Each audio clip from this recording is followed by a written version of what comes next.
Voilà, alors on va utiliser et s'inscrire à Digo. Donc on se rend sur le site Digo, donc qui est un logiciel qui permet de conserver des signés, donc des pages internet importantes. Donc on est sur la page de Digo ici. Hein. On va cliquer sur Sign In, c'est-à-dire on n'a pas, vous n'avez pas encore de compte, donc en bas de la page il y a créer un compte Digo.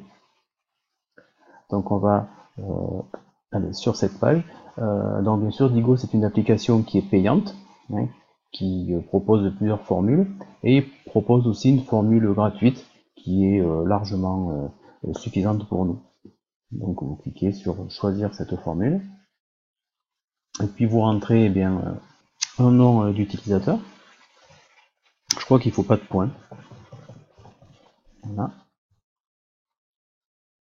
Un mail valide, hein, sur lequel vous allez recevoir l'inscription. Hein, donc il faut vraiment que ce soit valide. Et puis un mot de passe. Vous cliquez sur je ne suis pas robot et puis vous créez le compte. Moi je ne le fais pas puisque j'ai déjà créé mon compte. Une fois ce compte créé, il faudra le valider sur votre adresse mail. Ça c'est la première phase. La deuxième phase, c'est Digo donc fonctionne avec le navigateur. Donc il faut que dans le navigateur, donc ici j'utilise Google Chrome, et bien il faut installer une extension Digo. Donc la manipulation à faire sur Google Chrome, c'est de cliquer ici dans le menu, d'aller dans plus d'outils et dans extensions. Et puis on va chercher ici plus d'extensions, ce que propose Google Chrome comme extension à son navigateur. Et puis on cherche l'extension Digo. Elle est ici, Digo Web Collector, et on l'ajoute à Chrome. On fait inviter l'extension. L'extension est téléchargée là en bas à gauche. Donc une fois que c'est téléchargé, l'installation se fait automatiquement, et puis une petite icône apparaît dans la barre ici de votre navigateur Digo. Il faut cliquer sur la barre, et puis il faut vous connecter avec votre compte.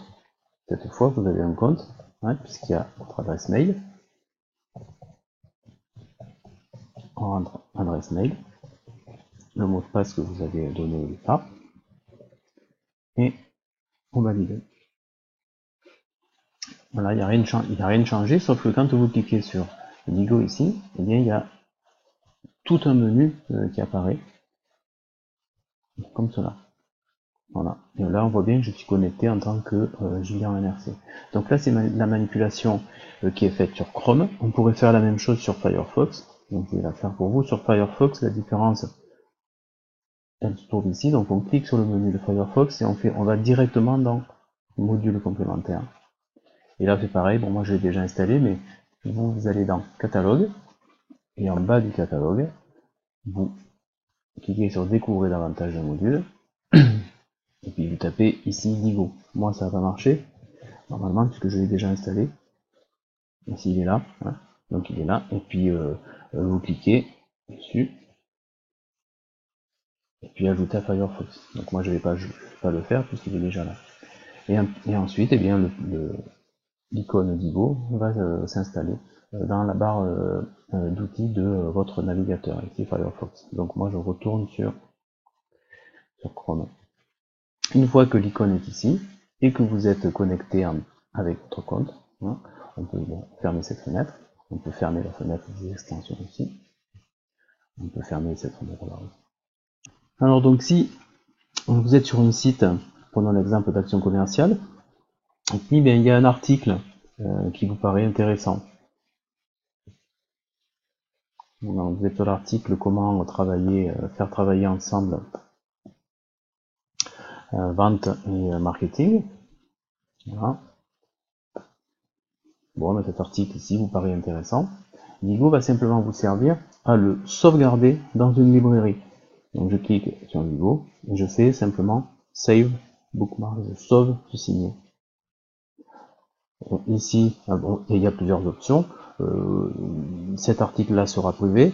Dans l'utilisation qu'on en fera plus tard, on n'oublie pas de décocher ici privé et on fait sauvegarde. Voilà. Alors qu'est-ce qui se passe? Eh bien, c'est cet article en fait est venu s'ajouter à votre librairie. Si je clique sur ma librairie, eh bien l'article que j'ai sauvegardé, il est ici. Comment faire travailler ensemble vente et marketing. Et dans cette librairie, eh bien, il va y avoir toute une liste de documents que vous voulez sauvegarder et garder toujours de façon pérenne. Voilà, donc on verra un petit peu plus tard comment utiliser de façon plus poussée Digo, mais ce qui est important, c'est de connaître son fonctionnement, hein, c'est-à-dire d'avoir l'icône Digo dans le navigateur, dans la barre des tâches du navigateur internet, et puis bien se dire que quand on est sur un article, eh bien on va déployer Digo et faire save pour sauver l'article. Voilà, c'est ce qui est le plus important à savoir.